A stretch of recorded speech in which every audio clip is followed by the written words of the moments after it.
Welcome back to the course in Nuclear Medicine Physics. Today we're continuing our discussion on kinetic modeling, and we're going to look specifically at how do we get estimates for the parameters that we use in our various models. Anyways, enjoy.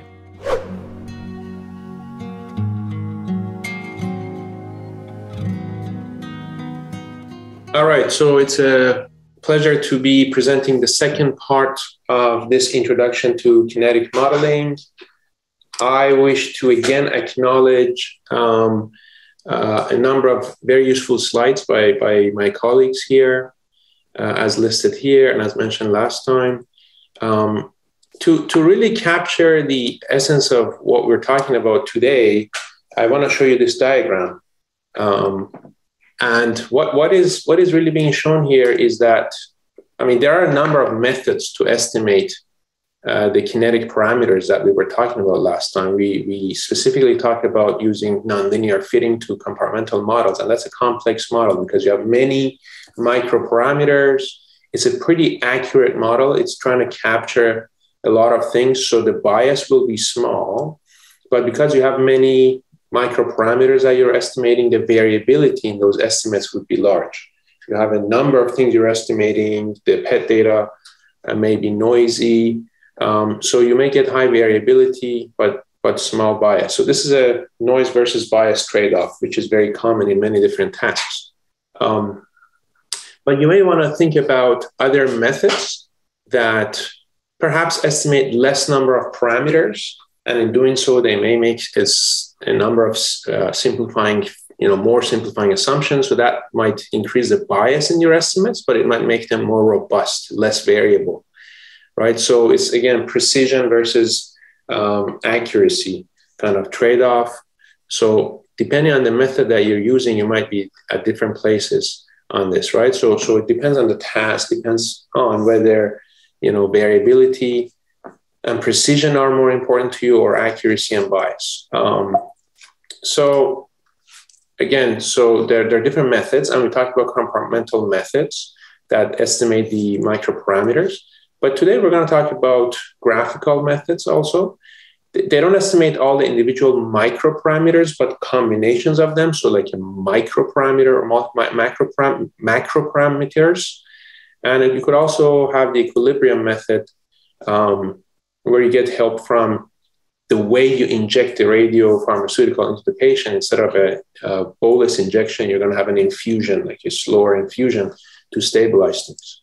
And as you can imagine, again, as I just said, sure. So as you move up here, you're making more assumptions. Therefore, you may be getting more bias. But because you're estimating less number of parameters, you might become more robust in estimation of those macro parameters. Therefore, you're going to get less noise, less variability.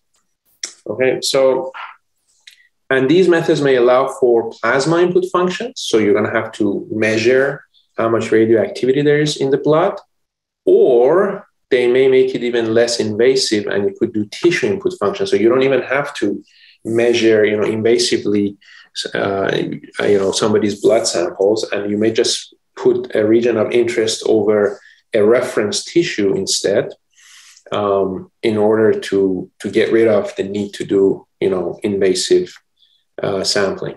So let's talk about graphical models. Again, these are ways to estimate macro parameters, combination of microparameters, and they tend to be linearized. So the estimation will again become more robust.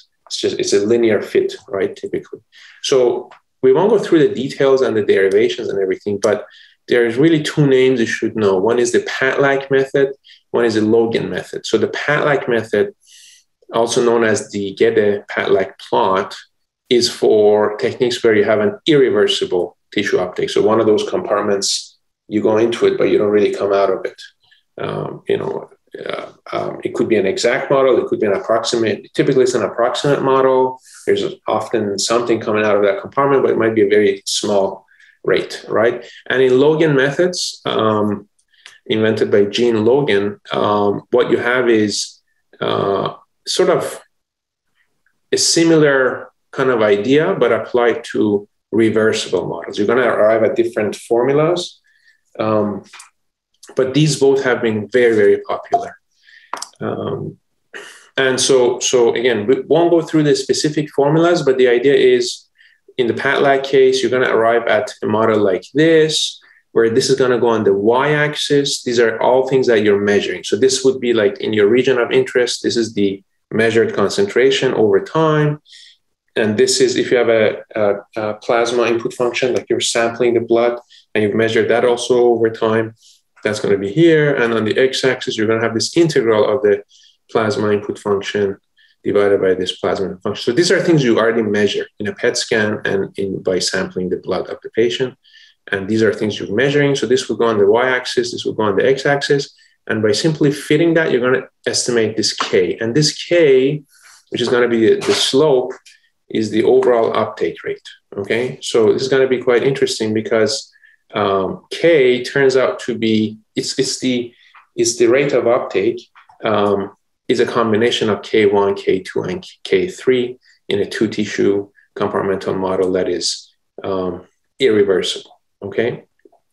So, and by the way, the y-intercept, typically not much attention has been paid to that, but actually it's related to the volume of distribution of the unmetabolized compartments. For example, in FDG, it would be, so this is this can be quite valuable too, and I'll show you a plot of that later. So, whereas in the Logan method, you're also going to arrive at a sort of a similar looking, but actually quite a different formula where you have something that you're going to plot on the y-axis, something that you're going to plot on the x-axis, and I sort of skipped over these, but here you would be doing, again, for the Patlak or for the Logan, you're going to arrive at something that looks almost linear. You're going to make certain assumptions that you've reached relative equilibrium after, let's say, 5, 10 or more minutes. So after that, you do a fit. So you shouldn't be using this part to fit, but then you use the later parts to do the fitting. So these are where the assumptions are entering the pictures, right? So, and then you're doing a very simple linear fit, and the K, for example, gives you the slope, and that slope has physiological meaning. It's a macro parameter. So now the Logan method, again, you have a similar looking kind of formula, but again, it's quite different. Here you have, okay, so here you did not have an integral here, for example, but here you do. You have an integral over the region of interest or the target. Here you're dividing by the target. This is a plasma input function. And it turns out there, in this kind of formula, assuming it reversible where there is a K4, right? The formula here is going to give you this thing, which is actually the distribution volume of the target. We kind of talked about distribution volume last time. So this consists of K1, K2, K3, and K4. It's a very important and meaningful parameter. Okay, so again, you're doing a sort of a linear fit, and you know, this allows you to also inspect things. So, for example, if you're not getting a linear-looking thing towards, I mean, here the whole thing looks linear, but after a while, even if it doesn't look linear here, this should. And if it doesn't, you're doing some kind of a consistency check. And if it doesn't look linear, then something might be wrong with the assumption of reversibility. Again, I don't want to go through too much details here, but just want to mention something about reference regions. So if you have, if you have a, let's say you're interested in this region, caudate or the putamen in the brain for dopamine receptors. But if you, for example, put a region of interest somewhere else that you don't believe you have that target of interest, there, I guess you're sort of assuming that there is no K3, right? Let's imagine there is a region of the brain, let's say the cerebellum, that doesn't have that specific uptake into that kind of a target that you care about. So if you can find such a thing and therefore can assume K3 is 0, so here you would only have a one tissue compartmental model. And if you write a similar formula, because K3 is 0, you're going to arrive at this, right? And then if you assume this K1 prime divided by K2 prime for this target is almost the same as K1 over K2 for this target, well, you could then divide these slopes by each other, cancel a bunch of things, and you arrive at K3 over K4. So you sort of eliminate this. And K3 over K4 is also very meaningful and very important parameter. It's a binding potential, as we briefly alluded to last time. So again, this is something, these are all macro parameters that you're estimating by doing this kind of smart mathematics here. But however, notice that here still we're using the plasma input function. But is there a way to just eliminate that so that we don't have to do invasive sampling of the patients? And the answer is yes, but again, you need to do a further assumption. Won't go through the math again, but if you can sort of assume that there's a K2 prime, a population-derived K2 prime can be used, you do some math, you can actually get rid of this term, and you can arrive at this kind of a formula where there is no CP. Notice this is on the y-axis, no CP. This is on the x-axis, no CP. All you have is the target measurement, the reference tissue measurement, where K3 was assumed to be 0. And when you do that, then you can estimate K3 over K4 directly. So you're eliminating invasive sampling of the blood. So this is kind of, liberating to be able to do that. And that has clinical implications because the less invasive a method becomes, the more chance it has to being used more routinely. Okay, so yeah, so again, you're doing exactly as it was before, but here in this method, you're getting rid of any usage of CP, therefore no invasive sampling, and therefore this slope becomes pretty much the binding potential plus 1. So you can directly estimate the binding potential, which is K3 over K4, very important macro parameter by doing this kind of a fitting. Okay, so those were sort of examples of graphical methods. And there are other flavors of them, like there's generalized Patlak, which assumes there is a small K4, for example. We won't go through those. Just for you to know, there's a whole bunch of things that are out there, but we were trying to convey the essence of and the categories of what's out there. So the equilibrium method says, is there a way that we could actually reach relatively constant levels of the radiopharmaceutical in the compartments? When you do bolus injection, which is common, like sudden bolus injection of the radiopharmaceutical, the body sort of, if you think of the body as a system, it experiences a shock, right? And it takes for it a long time to adjust to it. But if you do bolus plus infusion, where you, on top of the bolus, you do a slow infusion of the radiopharmaceutical over time, then that allows the system to equilibrate quite faster. So by increasing, for example, the rate of the bolus infusion, you may actually arrive at quickly, instead of like a shock, like boom, like that, you may actually slowly or quickly, you may arrive at some kind of equilibrium here, as you see here, as opposed to here, which it takes a long time for this to stabilize. Here, you sort of more quickly equilibrate. And that helps because if you can assume that in this kind of bolus plus infusion technique, you have reached relative equilibrium, it turns out that if you simply measure a target region divided by some reference region, you can actually directly estimate BP without having to do any kind of complicated math. It's the simplest formula, right? But and I won't derive that, but basically, if you reach equilibrium using this infusion method, you can sort of assume that these derivatives are 0. So if you go through the math, you'll be able to show that if you reach that stage by simply dividing the target region by the reference region minus 1, you're going to arrive at BP, binding potential, which is K3 over K4. So this is another method assisted by something physical, not just purely computational, meaning using an infusion method that you can do that.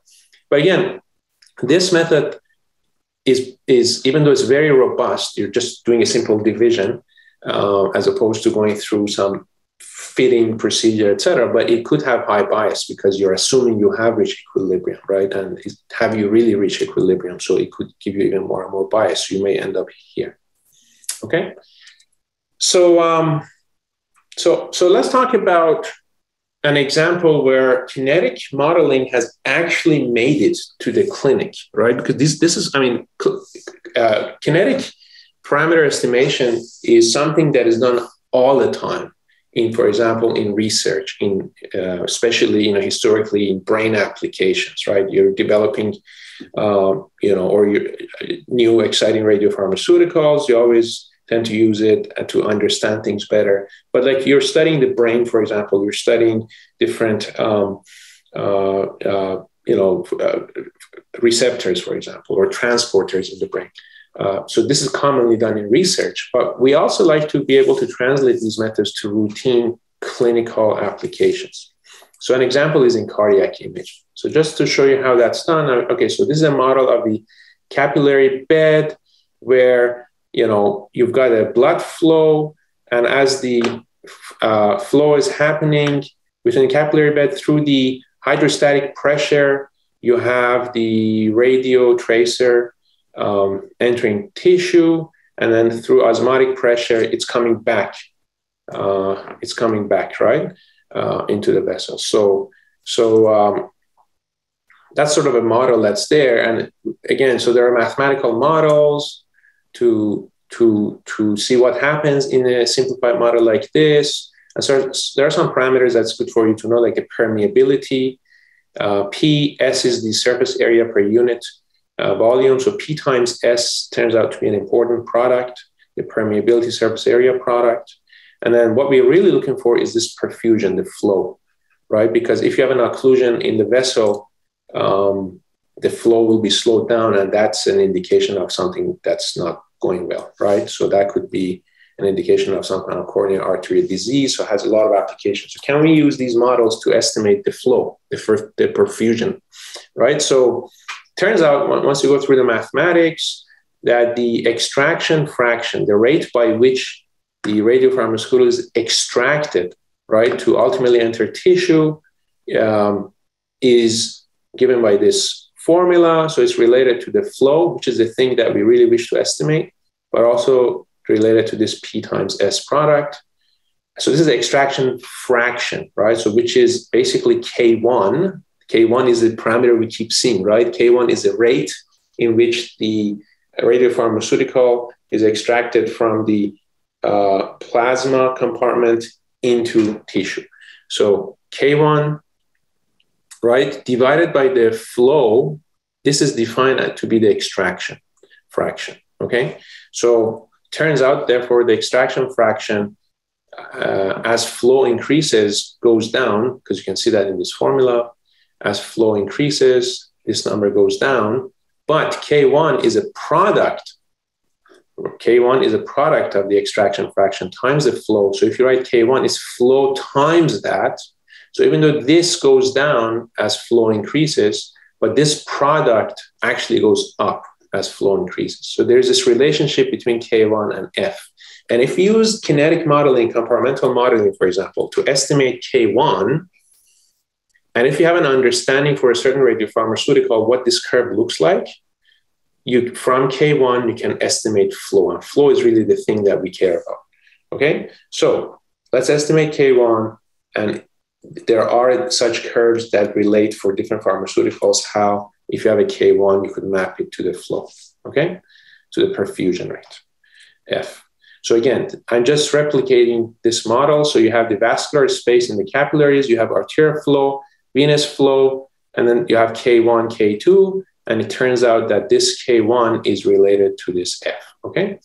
So let's estimate K1, and then based on that, F can be estimated. So again, for different radiopharmaceuticals, this curve varies. So in the case of water, O15 water, it's actually a direct relationship, right? So by estimating this K1, you could directly estimate flow. For these other radiopharmaceuticals, these are different curves, but these are lookup tables, right? So if you estimate K1 for a specific individual patient, then you could map it to the flow, okay? And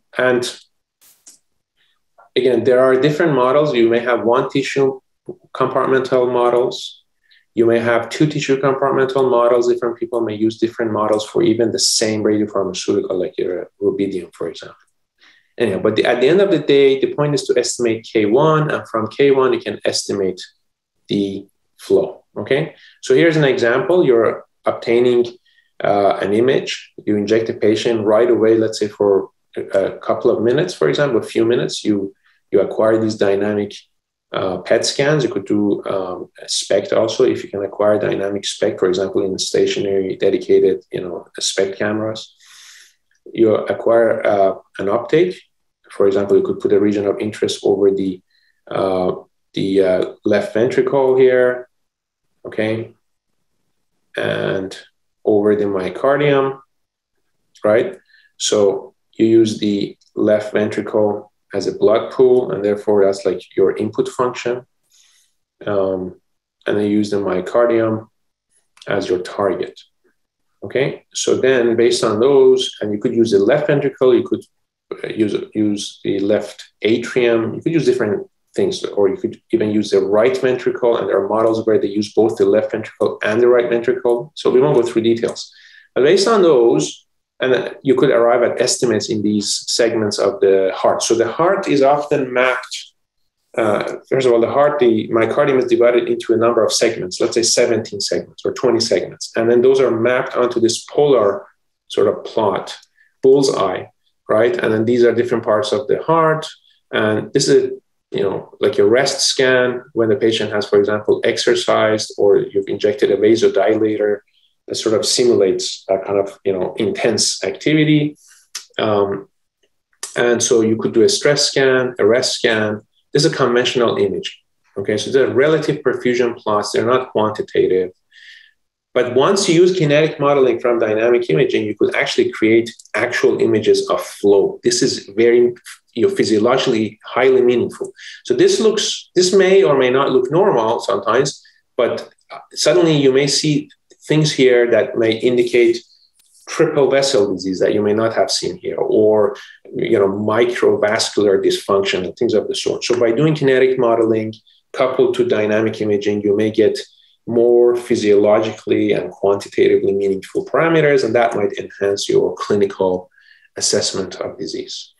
So we talked about this paper that we wrote reviewing the literature in parametric imaging, so estimating these kinetic parameters at a finer scale than a big region, subdividing a region into, doing it at the pixel level, or if not at the pixel level, doing it at sub-region level. And so here, again, we showed this last time, but at the bottom of this table, we're especially focusing on applications in cardiac. You see a lot of products that are out there. They are doing parametric imaging. That doesn't necessarily mean at the individual voxel or pixel level, but it does mean that you're breaking down the heart into many, many smaller regions. Okay, so you're not just estimating the whole, organ as a whole or region of interest. You're breaking it down. You're sort of you're getting images. Okay, so this is kind of quite prevalent out there, right? And it's something that in a number of clinical centers, people have are exploring. It's a clinical reality, right? Not everybody's using it all the time, but it's showed up in products, and it's possible to do, and a number of centers use it. And these are example outputs that you might get. These bullseye plots, where again you're using kinetic modeling. I'm just showing some examples of software packages that allow you to make these kind of measurements. Okay, beyond conventional relative perfusion imaging, you're doing imaging of flow. Okay, so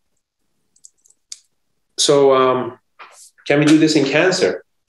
And why has this not been done routinely in cancer? Why don't we do kinetic modeling in cancer routinely? First of all, the answer is yes, we can do it in cancer. In fact, when you think about a model of cancer, essentially what you have, for example, in a tumor over time, because of this kind of a model that, for example, we have for FDG, you have a K1, you have a K2, where you are entering tissue, and then you have the phosphorylation step of FDG turning into FDG6 phosphate, and it gets trapped here. K4 is small, often assumed to be negligible, but the point is it starts to accumulate here, right? And so you sort of, over time, you inject the patient at time 0, and then you see that in the tumor you have an uptake, whereas in the other organs, there might be non-specific uptake and just uptake in tissue, but over time may come down. That's why a patient waits in the clinic typically for an hour in a waiting room. So after an hour, you do the PET scan. But we're not really doing kinetic modeling. Kinetic modeling explains why the patient waits for an hour, because there's this accumulation, right? But technically, instead of just measuring this once here and all the other organs once here, why not look at the rate of uptake, right? I mean, could acquiring data at this time or earlier in a dynamic sense, instead of the usual single pass static scanning, can that actually enhance images and give us, a more meaningful and more clinically valuable parameters, right?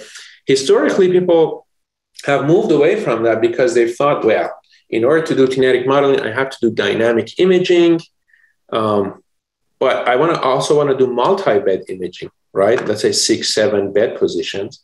And if I'm doing multi-bed imaging, I cannot do dynamic imaging. That's usually thinking that either you do dynamic imaging at a single bed, like it's been common in the brain or in the heart, or you do multi-bed imaging, but you don't do dynamic imaging. But what we've tried and others have tried to emphasize over the years that that's not true. You could do dynamic whole body PET acquisition. So there are a number of studies that have shown, coming from our lab and other labs, that you could do dynamic whole body imaging. So why not do multiple passes, right? So do a first pass, a quick pass, not like a whole, a pass that takes long. A quick pass, another pass, another pass. So that actually allows you to get multi-bed, but also multi-pass images, so dynamic whole body imaging. And from that, you could then do some kind of fitting. For example, you could do the Patlak slope image, right? The KI. You could also do the Patlak intercept image, right? And you could also sum the individual passes, and you could get a conventional, standard optic value image. So from a single, multi-bed, multi-pass image, you could get 3 different kinds of images: Patlak slope, Patlak intercept, and the SUV image. And these 3 images could be combined or could be inspected in pairs, and that could potentially add value, right? So I have a whole lecture on this. Does dynamic PET imaging have a future in clinical oncologic practice? So you can check that out. And, there have been software releases because of that. So here's something that was released about in 2017, sort of Siemens asking, do you think whole body dynamic PET imaging is for research only? You're supposed to say no. It can also be used clinically. So these are ideas and products that are emerging, and people are exploring to using these routinely in the clinic. And one place where this can be done very naturally is in extended axial field of view PET scanners. So we're not reviewing this today, but there's a lot of excitement about extending the field of viewing PET scanners, going, for example, all the way to like a 2-meter long PET scanner, which started by the Explorer project, by colleagues at UC Davis, UPenn, and other colleagues in Europe who are pushing for this kind of approach, right? And this has been now implemented by United Imaging, for example, right? But also other ideas, not just going all the way to 2 meters, but maybe a 1-meter PET scanner, right? Which other companies are also producing and starting to produce. But the idea is when you extend the field of view, you get a whole bunch of advantages. Of course, the scanner becomes more expensive. There's a lot more material happening and being used here, but that opens up new possibilities. You could get improved image quality, or you could reduce imaging time. You could even get a scan in less than a minute that looks pretty good, or you could reduce the injected dose. Those are all great, and that's not the focus today. But that also allows you to do dynamic whole body imaging quite more easily. For example, in this design, a whole body image is also a single bed image. A single bed is a whole body. So it is very natural and easy to do dynamic whole body imaging. You acquire this patient over time, and therefore you could use these models, for example, a model of Patlak to estimate multiple parameters. Or you could even do micro parameters, K1, K2, K3, K4. So again, first of all, you get a much wider dynamic range in these kind of studies. You could scan a patient over time, even over hours, right? You scan a patient, for example, in the context of radiopharmaceutical therapy. You could scan a patient today, tomorrow, the day after.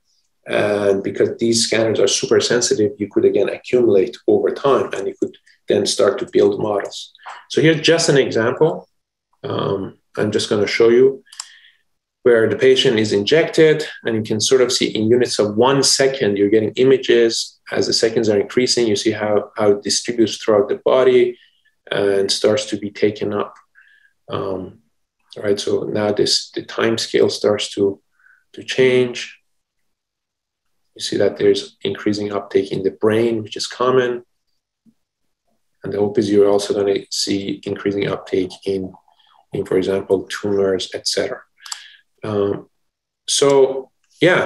look at this. This is doing dynamic whole body imaging, right? And so by applying kinetic models there, we could be estimating a lot of very interesting parameters. And again, this doesn't have to be macro parameters. Technically, you could also start estimating micro parameters like K1, K2, etc. Okay, so wrapping up, there are a whole number of estimation methods out there. I sort of mentioned broad categories, but there are very specific models that may even be in their own categories, and which I didn't have time to go through. The SRTM models, simplified reference tissue models, or multilinear reference tissue models. So there's a whole bunch of models that are out there, but all of these essentially are based on using compartments, right? But how you solve those compartments, you could use different techniques. But I want to point out one different sort of approach, kind of like spectral analysis, and using basis functions. So you could refer to this paper, highly cited paper by Roger Gunn and colleagues, and you can sort of see what the ideas are. But just to really quickly, briefly summarize it, turns out that for a compartmental model with, let's say, n tissue compartments, the solution, the closed form solution looks like this. So you see a convolution here, and you sort of see these exponentials here. So you could think of these as basis functions. So if you think of this as basis functions, summing up to n compartments, then you start to fit these, and it turns out that, for example, in reversible kinetics, the volume of distribution is given by this formula. Or in irreversible kinetics, the Ki, which we keep referring to today, is given by this. So this is a different approach using basis functions and spectral analysis type of approaches to, first of all, actually inspect how many compartments you need. You could actually play with the number n here. So this allows you to explore, and also it's an alternative approach to estimate kinetic parameters. Okay, so is there an interest and life beyond using, typical or conventional kinetic modeling methods? And again, I don't want to oversimplify what's out there. There's a lot of really interesting techniques out there.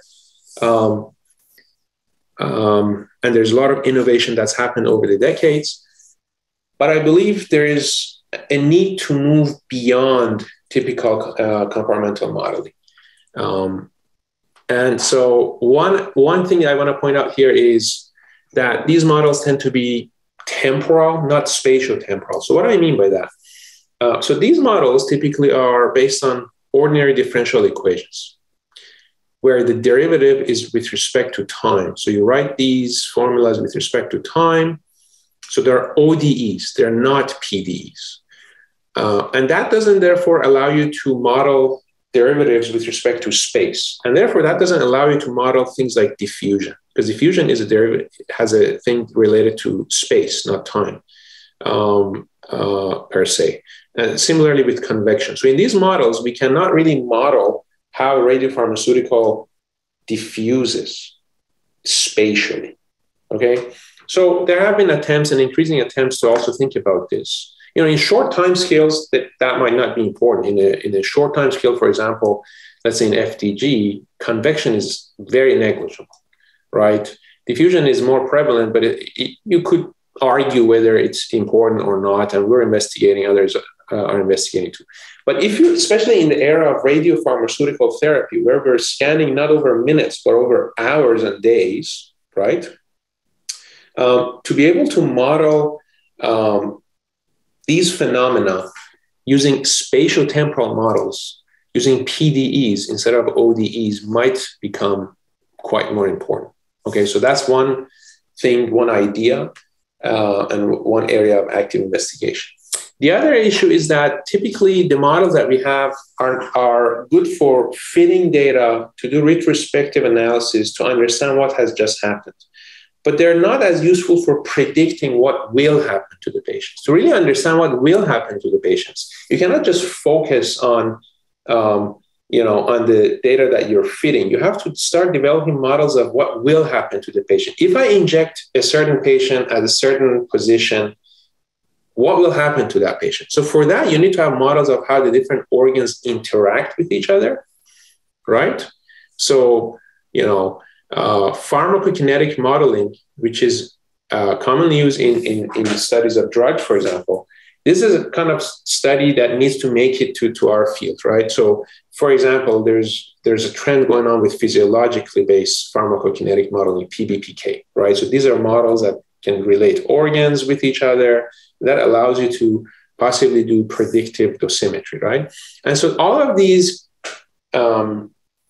ultimately, we believe, will be aimed towards building digital twins, right? So the idea that for our patients in the clinic, we should have a twin, a digital twin for them that captures the history of this patient, that constantly improves itself and refines itself based on what we learn about the patient. And that allows us to experiment with that digital twin, to do different things, to try different things, to try to optimize what we will do in the future to the patients, right? So, and again, for that, we're going to need models that probably move beyond existing kinetic models that understand how the organs interact, that do allow us to do predictive, for example, dosimetry, predictive modeling of how much uptake a patient will have, and allows us to adjust doses and things of the sort. So I just wanted to share that with you.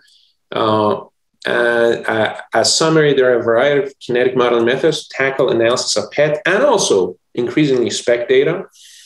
This could be bias versus variance trade-off dependent, right? So the methods could have, for example, less bias, but more variance, or vice versa. So depending on the method, you're going to get different performances. These are very, very commonly used for decades now in research. It started really a lot in the brain, and it has found itself in applications in clinically, for example, in cardiac imaging. But also it is possible to do this in a whole body sense or multi-vet sense, as we argued. And these models are commonly based on ordinary differential equations, but not partial differential equations. They model temporal variations. And we believe to better model uptake over long durations and to do predictive modeling of uptake, spatiotemporal modeling and or pharmacokinetic modeling frameworks and possibly other approaches may need to be explored. So thank you very much for your attention.